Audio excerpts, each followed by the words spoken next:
안녕하세요. I'm Mick, co-founder of Dapper Labs. I wanted to thank you all for attending the first Open World Summit. I'm honored to have such a great panel, many of which are friends, and all of them have had a great impact on the blockchain industry.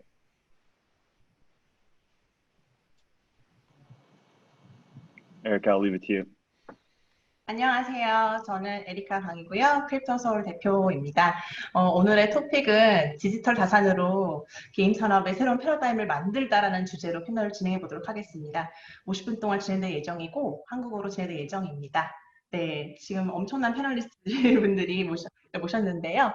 각자 일단 소개를 한 분씩 하시고 시작을 하도록 하겠습니다. 누구부터 시작할까요? 맨? You wanna begin? 맨? 저요? 네. 시작해 주시겠어요? 네, 안녕하세요. 저 한국투자 파트너스라는 벤처 캐피털에 다니는 김민규라고 합니다. 저는 뭐 다양한 분야를 보고 있고요. 블록체인을 포함해갖고. 국내도 보고 해외도 보고 다양하게 보고 있습니다. 그중에서 블록체인도 관심 있게 보고 있는 분야 중 하나입니다. 반갑습니다. 반갑습니다. 네. 혁빈님. 네. 안녕하세요. 저는 DSRB의 권혁빈이라고 하고요. 저희 DSRB는 플로우 블록체인의 레이어 1 검증인으로 참가를 하고 있고 이 레이어 1의 특성이랑 한계들 때문에 이제 많은 NFT, 게임, 어플리케이션 레이어가 영향을 많이 받고 있다는 것을 체감을 하고 있습니다. 그래서 오늘 저는 아무래도 이 레이어 1의 관점에서 NFT에 어떠한 챌린지들이 있는지 이런 의견들을 말씀드릴 수 있을 것 같습니다. 반갑습니다. 정상원님 소개해 주세요. 네, 안녕하세요. 전 블록체인 기반 게임 서비스 플랫폼을 구축하고 운영 중인 플레이랩에서 사업을 담당하고 있는 정상원입니다.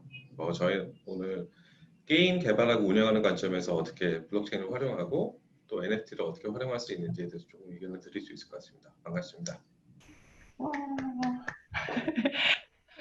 김태님 소개해 주세요. 네, 안녕하세요. 저는 해시드라는 블록체인과 탈중앙화 기술에 투자를 하고 있는 크립토 VC에서 파트너로 일을 하고 있는 김균태라고 합니다. 반갑습니다. 그리고 사브리나 소개해 주세요. 한국말 하셔도 됩니다. 안녕하세요. 사브리나라고 합니다. 네. 라인 언블록 벤처스 투자 펀드 운영하고 있습니다. 반갑습니다. 반갑습니다. 일단 뭐 한국말로 할까 말까 고민을 했는데 일단 영어로 간단하게 설명드리겠습니다. 너무 잘하시는데요. I will continue in English, okay? You can mix between the two. Yeah, don't worry. Whatever comes first. Yes. 정말 다양한 배경의 패널리스트 분들이 모신 것 같아요. 투자자, VC, validator, 실제로 빌딩하는 팀들도 계시고 그래서 다채로운 의견을 들을 수 있을 것 같습니다. 그리고 이 세션을 듣고 계신 분들이 배경이 어떨지 모르겠는데 일단은 대부분 프로덕트 개발을 하고 있는 분들도 계실 거고 투자를 고려하는 분들도 계실 거예요. 그래서 여러분들의 의견 또는 조언이 많은 도움이 될 것 같습니다. 일단 모두 반갑고요. 패널 진행 방식은 제가 간단한 토픽을 드리면 자유롭게 진행하시면 될 것 같습니다. 칩핀도 하시면 되고, 네, 저희는 자유로운 토론을 해보도록 하겠습니다. 일단은 저희가 이 토픽은 저희는 이제 많이 알지만 또 다른 분들은 모르실 수도 있잖아요. 그래서 기본적인 개념부터 간단하게 짚고 넘어가는 게 어떨까 싶어요. NFT라는 그런 저희는 맨날 쓰는데 그게 어떤 의미이고 그리고 어떤 일반 게임들과 또 NFT 기반 게임들이 어떻게 다른지 간단하게 설명해 주실 분 계실까요? 아무래도 저희 쪽 전문 분야다 보니까 제가 우선 설명드리는 게 맞을 것 같고요. 사실 저도 이제 업계 들어가도 NFT라는 용어 자체가 되게 생소했고요. 사실은 다 그냥 스펠아웃하면 Non-Fungible Token이라는 개념인데 그냥 간단하게 생각했을 때는 그냥 어떤 토큰 종류의 하나라고 생각하시면 되고 고유성을 가지고 있다라고 생각하시면 될 것 같아요. 그게 조금 더 쉽게 설명을 드리면 게임에서 있는 유사한 형태에 있는 아이템들이라든지 캐릭터라든지 스킨이라든지 팩과 같은 또 개인적으로 치장할 수 있는 여러 가지 아이템들이 다 이제 고유성이 있다고 볼 수 있잖아요.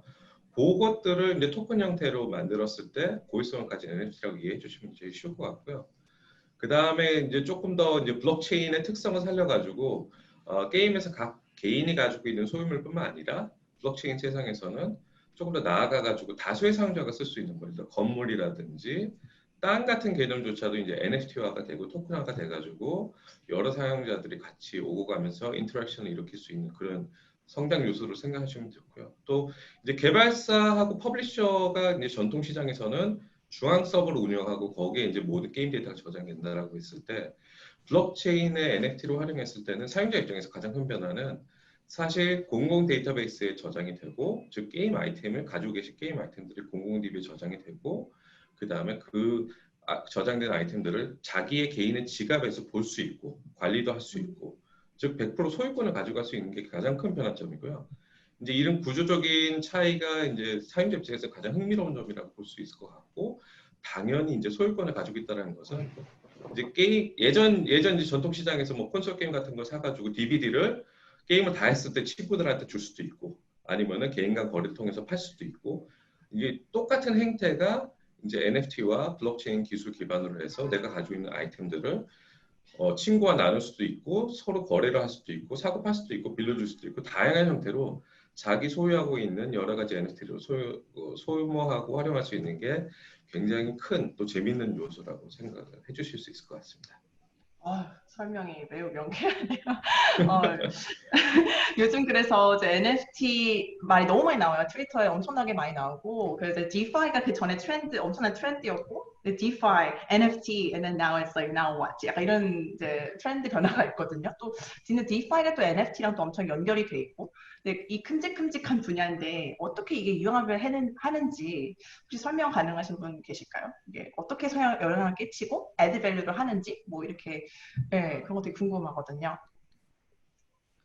제가 설명을 한번 좀 해드리면 좋을 것 같은데 저희는 이제 크립토 VC이다 보니까 디파이나 이제 블록체인의 다양한 프로젝트들을 좀 접할 수 있는 기회들이 상당히 많습니다. 그래서 디파이를 보면 지금 스마트 컨트랙트의 가장 큰 특징인 블록체인과 스마트 컨트랙트의 가장 큰 특징인 이제 데이터 컴포서빌리티라고 저희가 표현을 하는데요.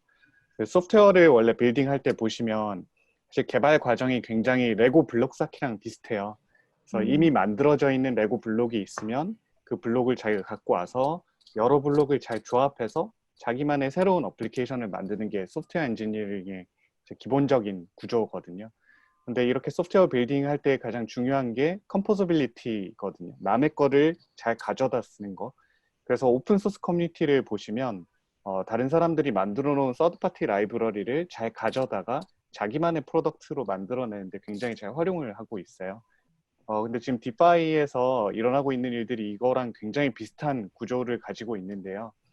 일종의 레고 블록을 스마트 컨트랙 위에다가 여러 개발자들이 잘 만들어두면 남의 블록을 잘 가져와서 자기의 로직을 좀 얹어서 이제 새로운 어플리케이션들을 만들어내는 거죠. 그래서 디파이도 보면 처음에 출발은 메이커다오에서 랜딩 플랫폼으로 시작을 했고 거기서 이제 스테이블 코인이 발생이 됐었는데 이렇게 민팅된 스테이블 코인과 랜딩 플랫폼의 그 스마트 컨트랙을 활용해서 그 위에 파생 상품도 만들고 보험도 만들고 이런 일들이 지금 디파이 어플리케이션 세상에서 굉장히 빠르게 일어나고 있어요.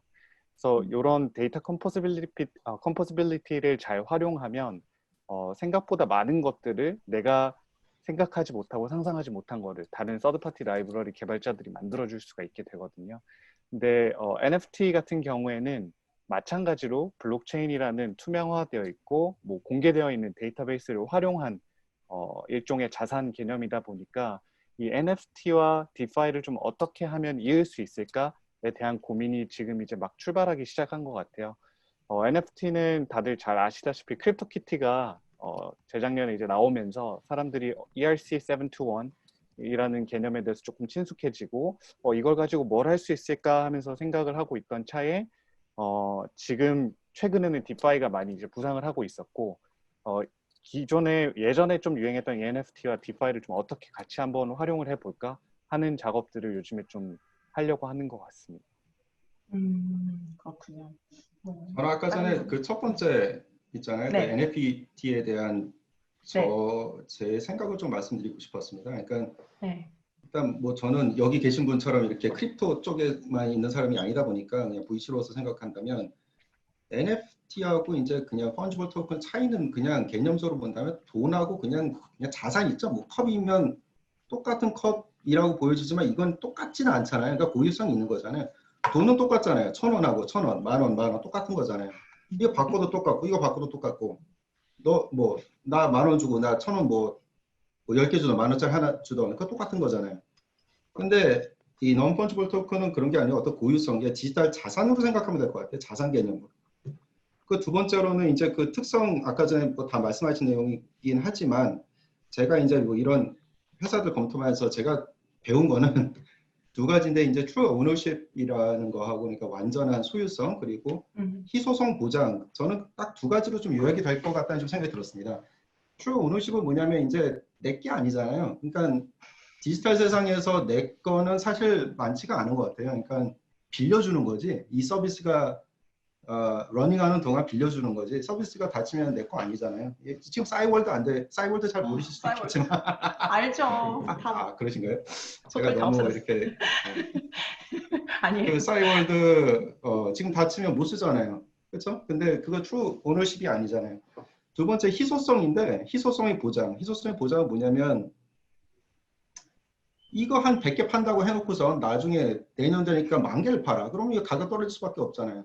그 정책 자체가 바뀌는 것 자체가 좀 문제인 경우도 많은데 이 블록체인에서 스마트 컨트랙트 처음에 박아버리면 그게 그냥 보장이 되는 거거든요. 그러니까 희소성이 보장이 되면 가격도 이제 보장이 되는 그런 특성들이 있다고 저 보여지기 때문에 그런 성격들이 있고 그리고 제가 좀 검토하면서 좀 재밌게 봤던 사례들은 몇 가지 두 가지 말씀드리겠습니다. 첫 번째는 그 디지털 아트 영역에서 실제 그 디지털 아트를 만들어 가서 배포할 때 받은 그 수익금 대비 그 거래를 했을 때 받은 수수료가 더 많대요. 더 돈을 많이 벌었다고 하는 얘기를 그 아니모커 브랜드 야치우한테 제가 들었어요. 근데 그게 어떤 의미냐면 그냥 이거는 그 NFT가 나오면서 이제 게임 아니면 어떤 그런 비즈니스 모델이 변화를 가져올 수 있는 부분도 있다고 생각하는데 첫 번째는 그 창작자 중심의 어떤 비즈니스 모델, 다시 말해서 이거 팔 다음에 이게 계속 거래가 되면서 계속 자기가 돈을 벌 수 있는 그게 개인이 될 수도 있고 회사가 될 수도 있고 하는데 하여튼 스마트 컨트랙트 처음에 박아놓는데요. 뭐 이거 거래를 할 때 뭐 5% 아니면 10% 나한테 준다. 그럼 개인적으로 하는 건 당연히 못 받겠지만 이제 어떤 플랫폼, 니프티, 하여튼 뭐 그런 플랫폼에서 거래를 했을 때는 내가 이제 받을 수 있는. 근데 그런 비즈니스 모델 처음이거든요. 저는 처음 들어봤어요. 두 번째, 그것도 이제 야시우한테 들은 건데,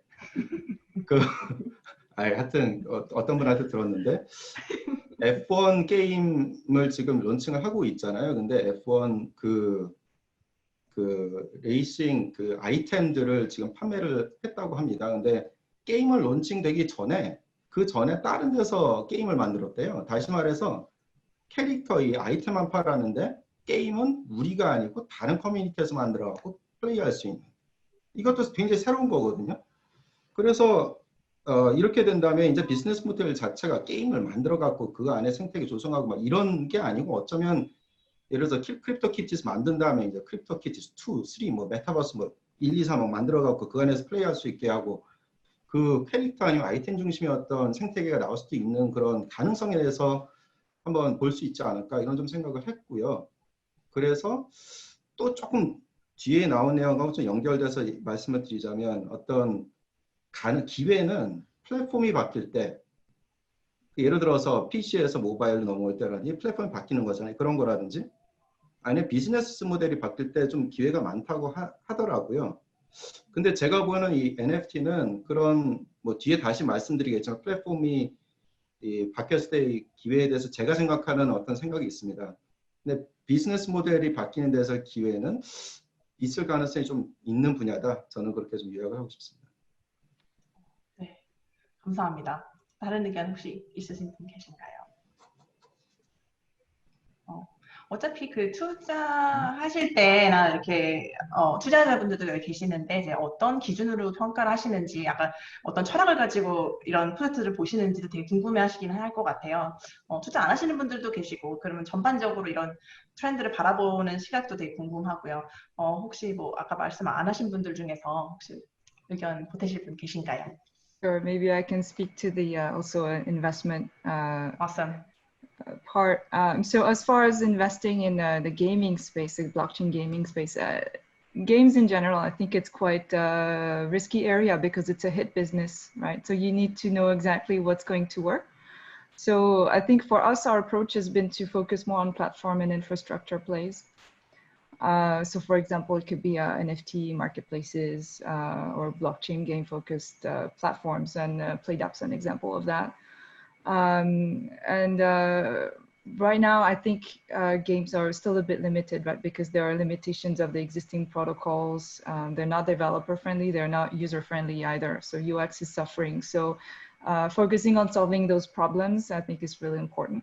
And this is where some of the investment opportunities are going to be. I mean, Line in general, we really focus on user experience, so and mass adoption. So that's area that we're very interested in. And if investing in really deep tech, like a blockchain network, then presence of really technological differentiators and like some clear traction signs. That's also important because there's a lot of projects out there that are just forking each other, and that's not necessarily differentiated, considering token economics and things like that. You spoke a lot about NFTs. I think there's definitely some collector opportunities for individual investors, just like some like to collect art or collect to find whiskey. I think we're going to see more and more of that. For maybe institutional investors, like right now, we're mostly focusing on the tech part rather than buying NFTs in the hope that they will become more expensive. But who knows, maybe years from now, you will see a fund that is focused on buying NFTs. So I think the future is quite open there. Yeah, maybe it is even in the making. Yeah, 지금 만드는 중일 수도 있습니다. 가장. This idea for you guys. 그러니까. 또 하실 말씀 있으세요, 협빈님? 혹시 anything to add? 이번 없으신가요? 저는 네, 이 퀘션은 제가 투자 전문가분들의 얘기를 좀 듣는 것 같아요. 이번 김태님. 네, 저 조금만 네, 코멘트 약간만 헤딩하자면, 그러니까 저희 관점에서 사실 저희가 투자하는 관점을 좀 말씀드리자면, 저희는 기존에 현재 지금 유행하고 진행 중인 플랫폼 비즈니스가 점점 가면 갈수록 훨씬 더 커뮤니티 드리븐한 비즈니스로 바뀔 거라고 좀 생각을 하고 있어요. 일종의 긱 이코노미랑 약간 비슷한 점이 있는데요. 결국 지금의 커뮤니티 구성원들은 회사가 잘 되는 것과 본인이 여기 참여하는 것에 대한 core 얼라인이 완벽히 일치되어 있지는 않거든요. 가령 우버나 에어비앤비 같은 경우에는 우버와 에어비앤비를 지탱하고 있는 우버의 드라이버나 에어비앤비 호스트가 이 회사가 발전함에 따라서 그 주식을 받는 형태는 또 아니다 보니까 core 얼라인이 잘 안 되는 면이 있어요. 그런데 이제 앞으로는 저희가 생각하는 좀 더 나은 커뮤니티는 이 커뮤니티를 더 활성화시키고 이 이코시스템에 참여하는 참여자들이 그 인센티브를 같이 가져가고 일종의 거버넌스에도 같이 참여할 수 있는 모델이 훨씬 더 강력한 파워풀한 비즈니스 모델이 될 수 있겠다라는 생각으로 저희가 투자를 하고 있어요. 그러다 보니까 저희가 저희의 이런 투자 관점을 현재 디파이나 블록체인 게이밍에도 같이 투영을 시키고 있는 편이고요. 전통적인 투자 관점에서는 당연히 사용성이 얼마나 직관적이고 어떤 문제를 해결하고 또 실제 사용자의 니즈를 어떤 식으로 해결해 주는가 이런 것들도 많이 보기는 하지만 결국 이 제품이나 플랫폼에 참여하는 커뮤니티를 훨씬 더 끈끈하게 연결시켜주는 일종의 인센티브 같은 장치, 네트워크 이펙트를 훨씬 키울 수 있는 장치가 있는지 이런 점들을 좀 많이 투자할 때 고려를 하는 편입니다. 네, 감사합니다. 네, 또 추가 의견이 있으신 분 계신가요? 없으시나요? 투자 쪽 말씀이시. 네, 투자 철학이나 아니면 어떤 기준으로 보시는지. 네.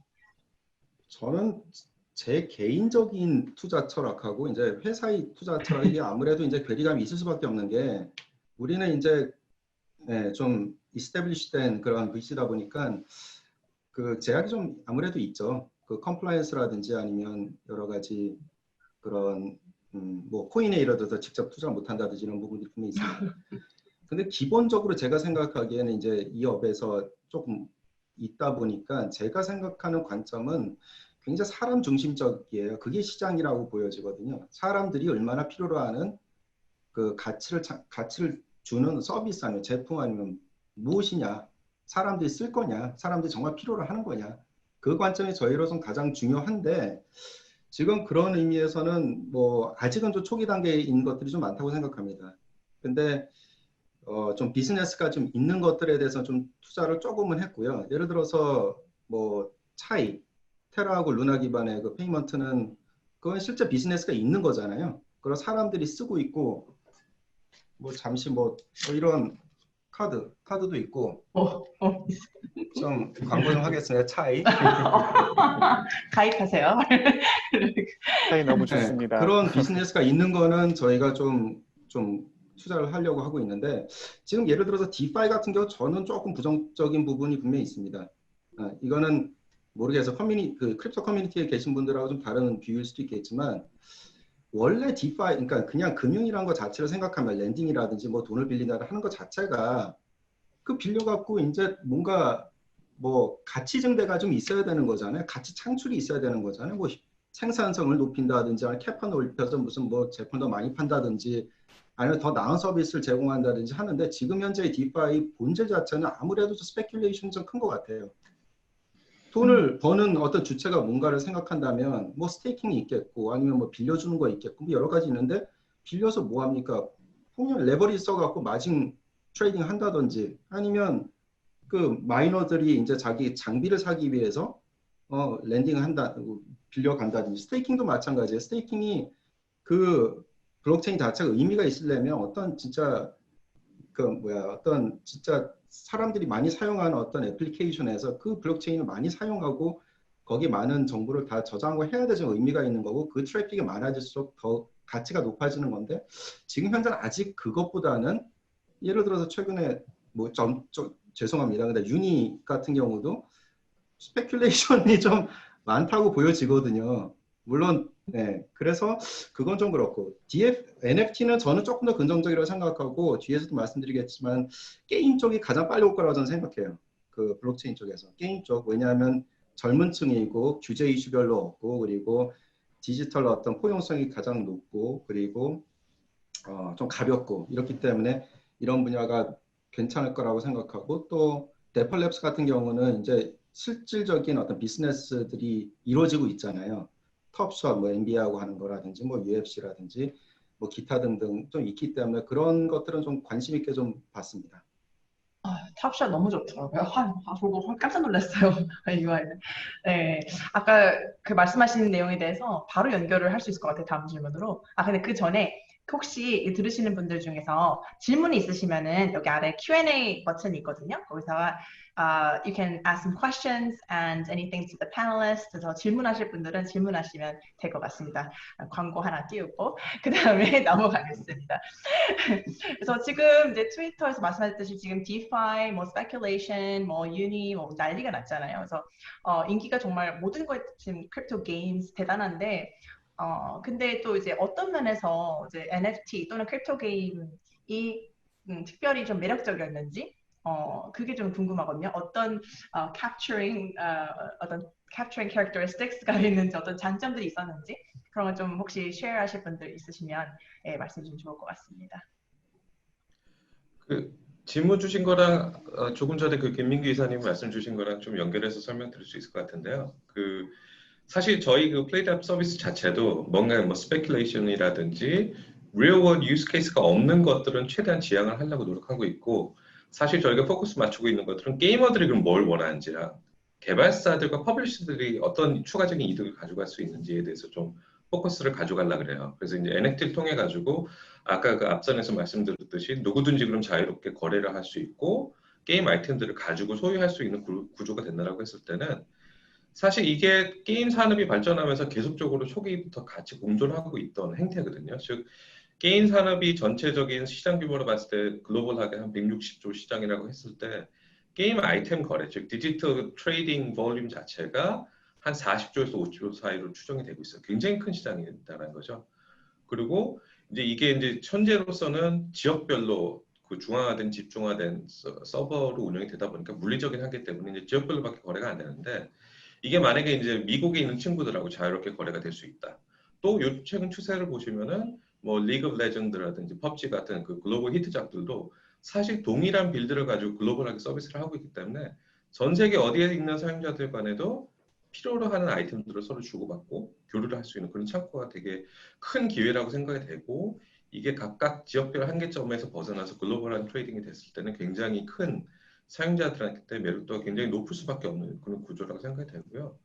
개발사들하고 퍼블리셔 입장에서도 사실 그 아까 그 뭐 DVD를 중고로 거래한다라고 잠깐 비유를 드렸는데 사실 게임 개발사하고 퍼블리셔가 그 게임을 판매한 이후에 그 이런 2차 시장에서 친구들이라든지 중고 거래가 이루어졌을 때 추가적으로 받아갈 수 있는 수익이 하나도 없어요. 왜냐하면 추적도 안 되고 트래킹도 안 되고 그 다음에 그 매출을 어떤 식으로든 환수할 수 있는 수단이 없기 때문인데 블록체인이라는 특성상 모든 게 트래킹이 되고 이런 거래들에 대해서 저희가 제공하는 그 마켓플레이스에서 거래가 되는 것들을 다시 원작 개발사한테 더 나눠줄 수 있다라고 했을 때는 그 큰 50조 시장에 있는 어느 정도의 볼륨을 추가적인 매출 수단으로서 다시 받아갈 수 있고 그걸 다시 개발의 콘텐츠에 투자함으로써 더 즐거움을 줄 수 있는 그런 콘텐츠에 대한 깊이도 가져갈 수 있고 또 이제 뭐 대부분 그 일본 회사들 또는 뭐 아시아권에서 많이들 하는 그 프로모션 방식들이 유명한 뭐 파이팅 캐릭터라든지 만화 캐릭터들 가지고 서로 가지고 있지 않는 IP들을 콜라보레이션 형태로 해가지고 프로모션을 많이 하는데 그게 사실 그 IP를 좋아하는 친구들을 우리 게임으로 데려오고 또 우리 게임에 있던 친구들도 그쪽 IP를 보내줌으로써 교류가 생기는 거예요. 근데 NFT라는 특성이 공공 데이터베이스에 저장이 돼 있고 모든 개발사들이 아까 그 이사님도 말씀해 주신 것 같이 누구든지 이거를 활용해 가지고 추가적인 콘텐츠를 만들고 또 우리 게임으로 끌어들일 수 있는 수단으로 활용했을 때는 이제까지 없던 사용자 유입으로서 굉장히 좋은 창구가 마련될 수 있다고 생각이 돼서 개발사하고 사용자 즉 게이머들 입장에서는 이제까지 뭐 제대로 없었던 되게 또 즐길 거리가 풍부해지는 또 교류할 수 있는 수단이 굉장히 다양해지고 깊어지는 이제 그런 긍정적인 변화들이 있을 거라고 생각이 되고요. 그러한 두 가지 포커스로 저희는 그 플레이랩 서비스를 계속적으로 구축을 해나가고 있고 아직은 시작이 좀 작을 수밖에 없지만 이제 그러한 사용자 중심에서 뭘 원하는지에 최대한 집중을 하려고 지금 노력을 하고 있습니다. 감사합니다. 또 추가적으로 추가 의견 내실 분 계신가요? 혁빈님? 네. 저는 아무래도 이제 저희 그 레이어 1의 관점에서 좀 말씀을 드리고 싶은데요. 이제 그 NFT, 뭐 크립토 게임 이런 것들이 이제 아직은 좀 사실 이게 트렌드가 시작된 지 한 2년 정도밖에 안 된 것 같아요. 크립토키티즈가 이제 나온 게. 근데 보통 이제 이런 굉장히 큰 게임들은 굉장히 많은 시간과 자원과 이제 전문성 이런 것들을 가지고 이제 좀 충분한 숙성 시간이 필요할 거라고 생각을 하고요. 아직은 좀 특히나 뭐 UX적인 측면뿐만 아니라 저희가 이제 담당하는 그 레이어 1에서도 아직은 좀 많은 좀 제약사항들이 있지 않나라고 생각을 합니다. 그 최근에 제가 한 가지 이제 그 최근 사례를 좀 말씀드리면 이제 제 아내가 얼마 전에 그 이더리움 이제 레이어 1 이더리움 블록체인 상에서 이 크립토 아트 NFT를 민팅을 했어요. 오, 우와, 대박. 새로 생겨난 이 직종에 정말 이제 올인을 해가지고 요즘 계속 이제 이런 아트들을 계속 이제 민팅을 하고 있는데 이 플로우를 좀 말씀을 드리면 처음에 이제 이더를 구입해서 이제 메타마스크로 송금을 하는데 한 $5 정도가 들고 가스 수수료가 또 한 $9 정도 들고 민팅 수수료가 또 따로 있어요. 이게 한 $60 정도 되더라고요. 와, 마이 갓. 그때 뭐 다르긴 한데 그리고 나중에 가서 이제 뭐 여기에서 참여를 많이 하게 되면은 저희 같은 경우에는 이제 그 wearable 토큰을 좀 받았는데 이거를 또 클레임하는데 또 추가로 수수료가 또 들어가더라고요. 그래서 작품 하나를 만들어서 이거를 이더리움 블록체인 상에 올리려면은 그리고 클레임을 하는 데까지 약 10만 원이 넘는 그 정도 수준이어서 아무래도 이제 뭐 그림이라든지 뭐 게임이라든지 이런 거를 좀 이제 웹2에서 하던 방식으로 하기에는 이 10만 원이라는 이 장벽이 좀 높은 편입니다. 그래서 이제 뭐 제가 알기로는 이제 이 millions of users를 온보딩하기 위해서는 이제 뭐 수수료 TPS, 뭐 latency뿐만 아니라 뭐 이제 샤딩 기반으로 옮겨갔을 때에도 이 애플리케이션들이 샤드 간에 호환이 또 안 되는 그런 허들이 있어가지고, 그래서 뭐 이런 것들 때문에 최근에 이제 그 레이어 1 이더리움에서 좀 그 언번들링, 이 분리 현상이 좀 가속화가 되고 있는 것 같아요. 뭐 그중 대표적인 사례가 플로우도 그중 하나라고 볼 수 있을 것 같고요. 네.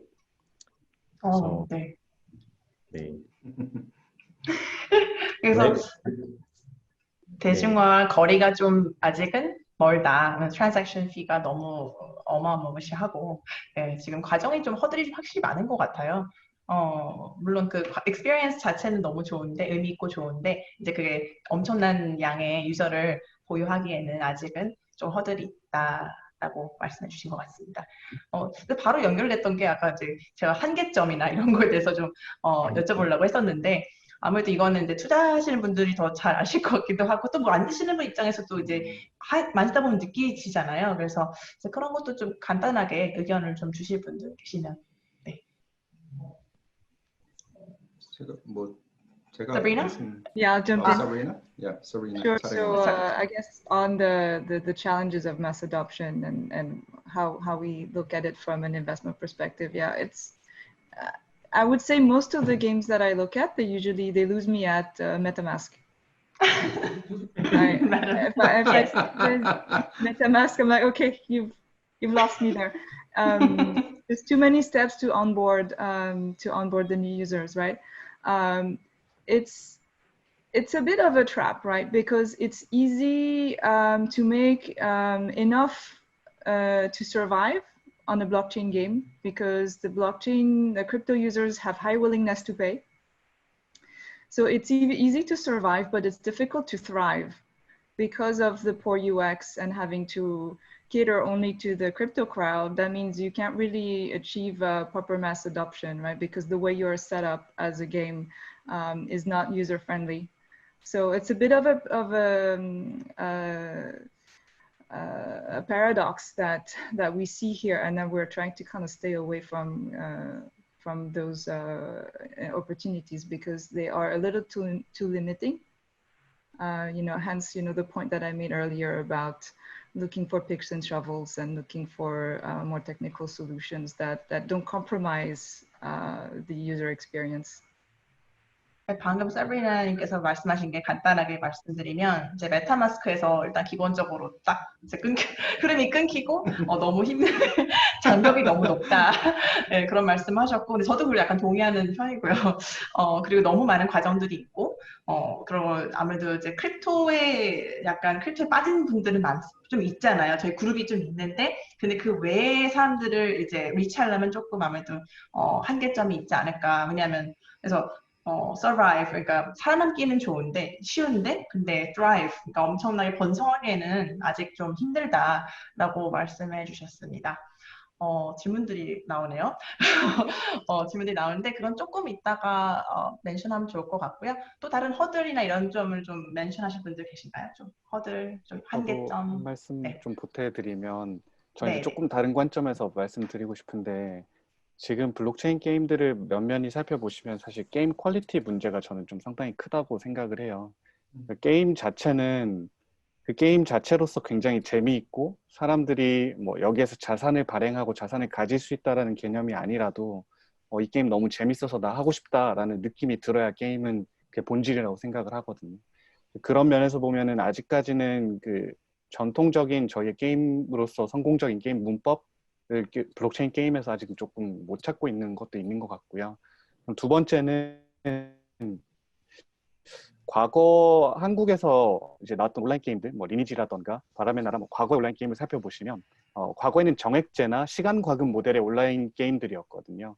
그런 게임들은 내가 많은 시간을 들여서 이 콘텐츠를 소비를 하고 여기에서 자산을 쌓아 나가는 개념이다 보니까 훨씬 더 지금의 NFT와 좀 맞닿아 있는 부분이 있는 것 같아요. 뭐 리니지에 있는 집행검 이런 거 하나 만들기 위해서는 굉장히 오랜 시간 동안 게임 플레이를 해야 되고 노력을 여기다 기울여서 에너지를 쏟아 넣어야 되거든요. 그런데 지금 현재 온라인 게임이나 모바일 게임들을 좀 살펴보시면 과거 시간과금 모델에서 현재 소액 결제 위주의 게임 시장으로 많이 옮겨오게 됐어요. 그러다 보니까 소액 결제 위주의 게임 시장에서는 아이템을 얼마든지 찍어서 사람들한테 많이 파는 모델이 이 비즈니스 모델로 조금 많이 바뀌게 된 거죠. 그러다 보니까 새로운 아이템을 빠르게 찍어내고 이것들을 여러 개의 복사부를 카피해가지고 빠르게 팔아내고 거기서 매출을 얻는 구조가 현재의 비즈니스 모델이다 보니까 현재 NFT의 메타와는 조금 맞지 않는 부분들이 분명히 있는 것 같아요. 그래서 NFT가 저는 단순하게 게임에서만 아이템으로서 적용되기보다는 좀 훨씬 더 다양한 메타버스에서 활용할 수 있도록 아까 말씀드렸던 그런 데이터 컴포지빌리티를 이용하면 훨씬 더 범용성 있고 활용도도 좀 높아질 수 있지 않나라는 생각을 하고 있어요.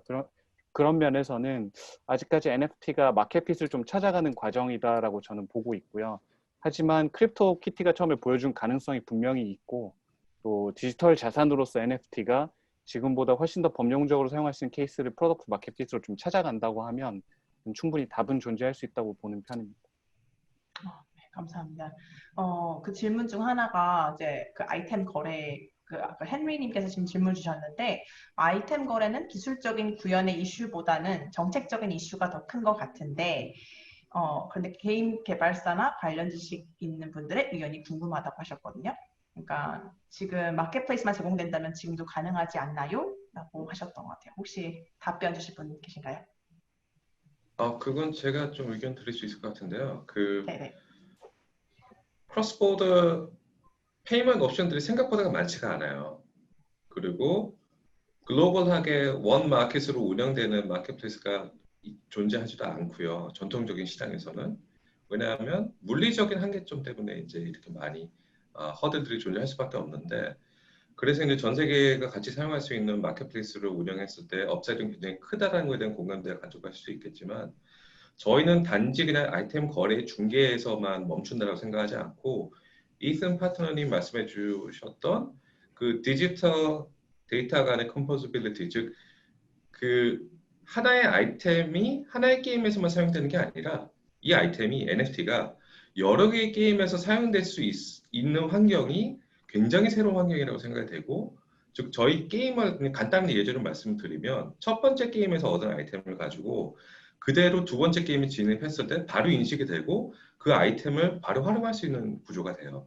그래서 두 번째 게임을 하다가 또 재밌게 즐기다가 또 얻은 아이템들을 다시 첫 번째 게임으로 가져갔을 때 또 첫 번째 게임에서 활용이 될 수 있고 이러한 활용처가 넓어지고 아까 말씀 주신 크립토키티 같은 경우에도 그러한 이코시스템 메타버스를 좀 증대하려는 노력들을 많이 하고 있는데 이러한 현상들이 재밌어지고 사용자들의 하나의 아이템의 사용처가 많아졌을 때 그 아이템에 대한 가치는 자연스럽게 상승을 하지 않을까라고 생각이 되고요. 그러한 부분을 지금 다 같이 좀 합심해가지고 여러 가지 콘텐츠 간의 콜라보레이션이라든지 NFT에 대한 공동 활용이라든지 그 마켓플레이스에서 사용자들이 최대한 만날 수 있게끔 개발사들도 좀 신경을 써주시고 노력을 해주시는 게 이 전체 시장을 키울 수 있는 굉장히 중요한 계기가 되지 않겠나 좀 생각이 돼요. 질문도 이거 너무 좋네요. Q&A가 있어서. 네, 그러면 다음 질문으로 넘어가겠습니다. Layer 1 프로토콜에 대해서 얘기를 안 할 수가 없는데 이제 그 역할이 그러니까 뎁들이 미래에 좀 flourish, 좀 성장할 수 있게 어떤 역할을 Layer 1 프로토콜이 하는지 어떤 영향을 끼치게 되는지 네, 그런 점에 대해서 좀 의견 부탁드리겠습니다. 네, 관련해서 제가 답변을 드리겠습니다. 네. 그 뎁마다 이제 정도의 차이는 있을 수 있겠지만 당연히 이제 영향을 받을 수밖에 없다고 생각을 하고요.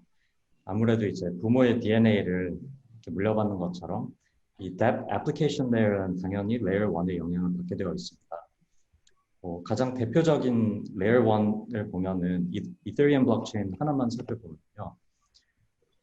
지금 이더 프리미엄이 계속 생겨나는 이유는 생태계가 계속 확장됨에 따라서 이제 검증을 위한 비용이 계속 증가하고 있고요. 그리고 유동성이랑 거래량이 늘어나면서 개발자들이 약간 그 쉘링 포인트처럼 이제 딱 가리고 이제 딱 뭐죠? 누군가 소통을 커뮤니케이션 안 해줄 때 당연히 이제 첫 번째로 지목하게 되는 그런 쇼잉 포인트가 되고 있어서 근데 이 문제를 조금 다이브인해서 살펴보면은 이제 전통적인 소프트웨어 애플리케이션은 이제 각 데이터베이스별로 좀 모듈화가 되어 있는 반면에 이제 블록체인, 이제 무신뢰를 지향하는 블록체인의 경우에는 이 모든 애플리케이션들이 단일의 월드 컴퓨터, 이더리움 버추얼 머신에 합쳐져 있도록 설계가 되어 있어요. 근데 블록체인은 그게 말이 되거든요. 이제 하나의 거대한 장부에 어떻게 트랜잭션들이, 어떻게 소유권들이 넘어가는지. 근데 아무래도 이제 그 이더리움이 이론적으로는 우리는 어떠한 뭐 로직도 다 수용 가능하다라고 주장은 하지만 이제 현실적으로는 이 다양한 어플리케이션들의 니즈를 다 충족을 못 시키고 있어서 이제 먼저 충족을 좀 잘 시키는 애플리케이션을 보자면 저는 사실 이 디파이에 굉장히 큰 포텐셜이 있다고 생각을 합니다. 그 디파이 같은 경우에는 이제 좀 필수적인 요건이 이제 유동성이 충분해야 이제 이 파이낸셜 이 트랜잭션에 참여를 할 수가 있고 무엇보다도 이제 이더리움 블록체인 상에서 딱 수수료 10,000원만 들이면 1분 만에 5천만 원을 대출을 받을 수가 있어요. 그래서 이거는 레거시 시스템에 비해서 100배, 1000배 파괴적인 혁신이라고 저는 생각을 하고 이제 앞으로 10년, 20년 후에도 이제 딱 하나만 어떤 그 디파이 프로덕트만 보기보다는 이제 어떤 그 파이낸셜 이노베이션의 그 철도길이 깔렸다고 저는 그렇게 좀 그 분석을 하고 있습니다. 근데 이제 그 최근에 그 뎁레이더 이렇게 들어가 보시면은 이제 그 사행성 게임들, 도박 게임들은 다 트론으로 넘어갔더라고요. 랭킹 1위부터 그냥 뭐 100위까지 다 트론으로 넘어갔는데 이제 아무래도 이더리움만큼 뭐 어떤 뭐 무신뢰라든지 뭐 유동성이라든지 이런 것들이 좀 비교적 덜 중요한 것이 이제 트론이다 보니까 트론은 또 블록 타임이 뭐 3초밖에 안 되고 도박을 하기에 아주 좋은 그런 최적화된 레이어 1이라고 볼 수 있고요. 그리고 두 번째는 이제 그 페이먼트 관련해서는 이더리움보다 여전히 수수료 많기 때문에 이제 페이먼트의 강자로는 이제 정말 자랑스러운 저희 테라가 세계에서 선방을 하고 있고요. 그리고 이제 네. 굉장히 빠른 TPS나 샤딩 기반의 레이어 1 같은 경우에는 이제 니어가 등장을 해서 뭐 이더리움 킬러라는 별명을 이제 얻고 있고 이제 플로우 블록체인도 약간 그런 맥락에서 탄생했다고 볼 수 있을 것 같습니다. 이제 그 플로우가 나온 내러티브는 이제 그 샤딩 기반의 니얼이나 ETH2가 나온다고 하더라도 TPS랑 수수료는 뭐 어느 정도 개선은 되겠지만 여전히 이제 그 이 많은 애플리케이션들이 이 샤드마다 이 호환이 어려워서 이제 아까 김윤태 파트너님이 말씀하셨던 이런 그 소셜 크립토 네트워크 이런 거에 적합하지 않아서 이제 호환성이 굉장히 떨어진다는 그런 취약점이 있습니다. 그리고 굉장히 어렵고 복잡하고요. 그래서 플로우는 이제 이 네트워크에 이 아까 이제 이제 전 세계에서 공유하는 데이터베이스라고 말씀하셨는데 이 공유되는 이 상태를 깨뜨리지 않고 이제 모듈성이나 뭐 결합성, 뭐 확장성 이런 것들을 최대한 보강해서 게임이랑 NFT에 최적화시킨 게 플로우 블록체인으로 저는 이해를 하고 있고요. 네, 그래서 이제 굉장히 좀 주목받고 기대가 많이 되는 레이어 1 프로토콜이라고 보시면 될 것 같습니다. 기승전 플로우로 아주 완벽한 대답을 해주셨어요. 감사합니다. 네. 저희가 이렇게 얘기를 너무 많이 좋은 얘기 하다 보니까 시간이 정말 타이트해졌어요.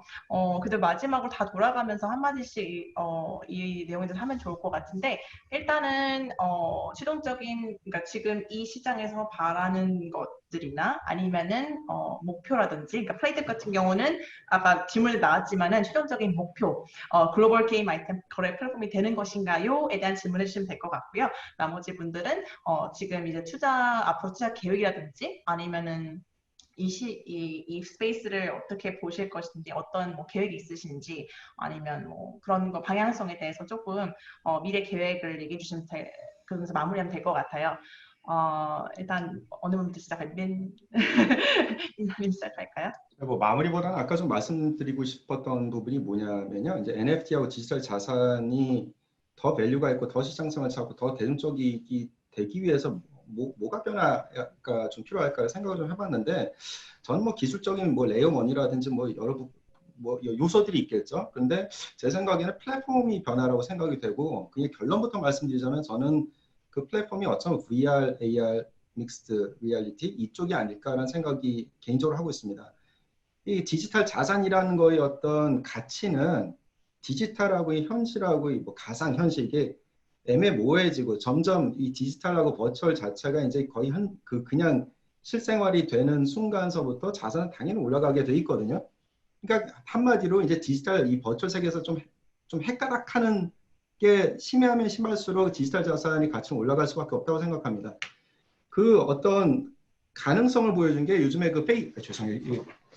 페이스북의 호라이즌이라는 그 프로젝트를 다 아시겠지만, 한 3주 전, 4주 전서부터 NDA가 풀려갖고 유튜브에 막 올리고 있거든요. 거기 가면 진짜 스티븐 스필버그의 레디 플레이어 1 같은 그 오아시스 1.0 같은 세상이 펼쳐지는데, 그게 그렇게 멀지 않은 미래일 것 같다는 생각이 좀 들었고, 그 안에서 뭐 예를 들어서 나의 아파트를 만들고 나의 게임을 만들고 나의 정원을 만들고 했을 때, 그 안에서는 가상 공간이잖아요. 가상 공간에서의 어떤 화폐라든지, 가상 공간에서 자산이라든지, 가상 공간에서 어떤 뭐 알바라든지 뭐 여러 가지 노동력, 뭐 어떤 경제 있잖아요. 이거는 자연스럽게 이제 가상 아니면 디지털 쪽으로 갈 수밖에 없다고 생각되거든요.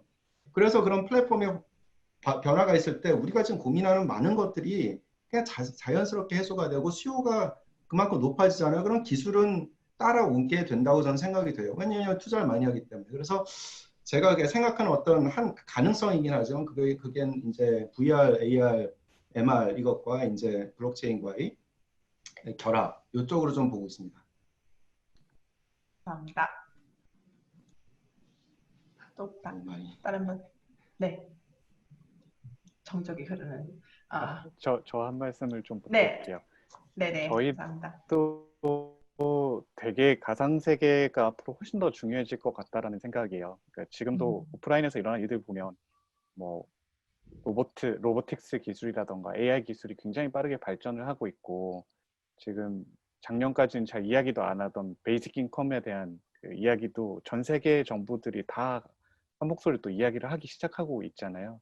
일종의 코로나 바이러스가 이런 현상을 더 빨리 앞당기고 있는 것 같은데, 앞으로 사람들이 지금도 그렇지만 유튜브, 넷플릭스 보면서 시간 굉장히 많이 소비하듯이 현실 세계에서의 일자리 이런 것들이 많은 부분 가상 세계에서도 경제 활동을 할 수 있는 환경이 앞으로 만들어질 수 있지 않을까라고 생각하고 있어요. 그런 면에서 보면 블록체인이 일종의 백본과 인프라로서의 역할을 충실히 할 수 있을 것 같다라고 생각이 들고요. 그리고 에픽게임즈의 팀 스위니가 만약에 자기한테 현재 시점에서 포트나이트가 뭐냐고 물어보면 난 이거 게임이라고 이야기한다. 근데 1년 뒤에 나한테 똑같은 질문을 다시 해주면 좋겠다 라고 하면서 많은 생각을 좀 하게끔 함의하는 이야기를 던진 적이 있거든요. 포트나이트가 이번에 코로나 바이러스 때문에 트래비스 스캇의 콘서트를 포트나이트 위에서 가상세계에서 했거든요. 근데 그게 유니크 유저가 2,700만 명이 참여해서 그걸 봤어요. 그렇다는 이야기는 사람들이 더 이상 현실 세계의 콘서트만큼 가상 세계에서의 콘서트도 굉장히 막 열렬히 지지하고 내가 이거 참여하고 싶어 하고 이것도 자연스럽게 받아들이고 있다라는 이야기인 거거든요. 그러니까 팀 스위니도 더 이상 이제 포트나이트를 게임으로 생각하지 않고 게임 이상의 플랫폼으로 생각을 하고 있다는 이야기고, 디지털 세상에서의 가상세계 플랫폼을 구축하게 되면 아까 김민규 이사님이 말씀하셨듯이 NFT든 블록체인이든 토큰이든 지금보다 중요성이 훨씬 더 부각하게 될 것 같고 가능성도 굉장히 커질 수 있다고 저희는 생각을 하고 있습니다. 감사합니다. 제가 아는 분께서 이거는 이제 크립토 게임은 아니지만 그 요즘에 아일랜드 크로싱 그 동물의 그거 완전 빠져 계시는 분들이 너무 많으신데 이제 말씀하셨던 것 중에 거기서 하는 경제활동이 지금 현실 세계 경제활동보다 훨씬 더 열심히 한다. 맞아요. 맞아요. 훨씬 열심히 하고 자기는 진짜 일궈낸다. 뭐 이런 말씀을 하시는데 정말 인상 깊었어요. 그분은 정말 그냥 일반 주부시거든요. 근데도 그렇게 인상 깊게 말씀하시는데 정말 앞으로 미래가 정말 바뀔 거라고 생각합니다. 네. 또 상무님 아니면 서비나. 여러분 이렇게 게임이 파급력이 굉장합니다. 사실 뭐 계속 뭐 조금 과거로 돌아본다 하더라도 뭐 PC 온라인 시장이 도래했을 때, 또 모바일 플랫폼이 생겨났을 때 게임 자체가 굉장히 중추적인 역할을 했어요. 매스 이네이블먼트를 굉장히 가속화시켰고 그 수익 기반도 많이 만들어냈고 그 관련된 뭐 고용 창출이라든지 굉장히 트리클 이펙트가 굉장히 넓었다는 걸 보실 수 있고 블록체인도 신흥 시장이고 신흥 플랫폼이지만 게임이 굉장히 중추적인 역할을 할 거에 대해서는 저희는 굉장히 확신을 하고 있고요.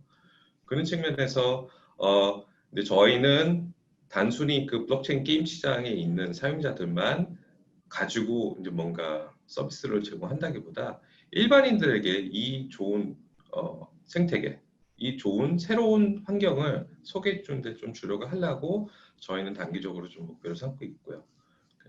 그래서 저희는 그런 측면에서 최선을 다할 테니 좀 잘 지켜봐 주시고 같이 참여해 주셨으면 좋겠습니다. 응원합니다. 잘하고 계세요. 자랑스럽습니다. 또 다른 분들. 이제 그 실리콘밸리에서 유명 엔젤 투자자인 나발 라비칸트의 말을 좀 빌리면요. 그 Next Silicon Valley는 클라우드상에서 지어질 것이다라는 와우. 한동안 이제 사람들이 그 Next Silicon Valley가 어디가 될 것이냐, 뭐 텍사스 어스틴이냐, 뭐 중국이 어디냐 이랬는데 그거를 딱 이제 종지부를 찍은 게 클라우드상에 지어질 것이다라는 말을 했고요. 저는 이제 이제 블록체인 게임도 굉장히 이제 파급력이 클 거라고 생각하지만 약간 이거의 슈퍼셋에 해당되는 메타버스에서 이제 저희가 생각하는 것보다 또는 기존에 있었던 그 시장보다 정말 훨씬 더 큰 그런 가능성들이 있지 않나라는 그런 상상을 좀 해봤습니다. 감사합니다. Sabrina? Okay, maybe a couple words for closing. I think it's still the early days, right? There's still a lot of problems to solve in the industry, and I wouldn't say there is a clear leader yet. And it's a big market. There's going to be space for more than one player. So I think just in closing, I want to say there's still, as greenfield, there's a lot of opportunity in the space. So both investment and you know, in terms of players who can now enter and maybe create the framework for gaming on the blockchain. And I'm hoping that kind of to Ethan's point, the next games will be more fun, more playable, and more accessible to everyone, not just to the crypto community. Thank you. 앞으로 좀 더 좀 재밌는 게임들이 많이 나오기를 바라면서 그러면은 일반 유저들도 별 거리낌 없이 배리어 없이 잘 진출할 수 있을 것 같고 사용할 수 있을 것 같습니다. 네, 정말 너무너무 유익한 패널이었어요. 저도 많이 배우고 정말 훌륭한 분들과 같이 이렇게 패널을 진행하게 돼서 너무 영광스럽습니다. 너무 감사드리고요. 네, 그러면은 다음 세션을 위해서 우리는 모두 인사를 하도록 하겠습니다. Thank you, everybody. 감사합니다. 감사합니다. 고맙습니다. 감사합니다. Thank you, everyone.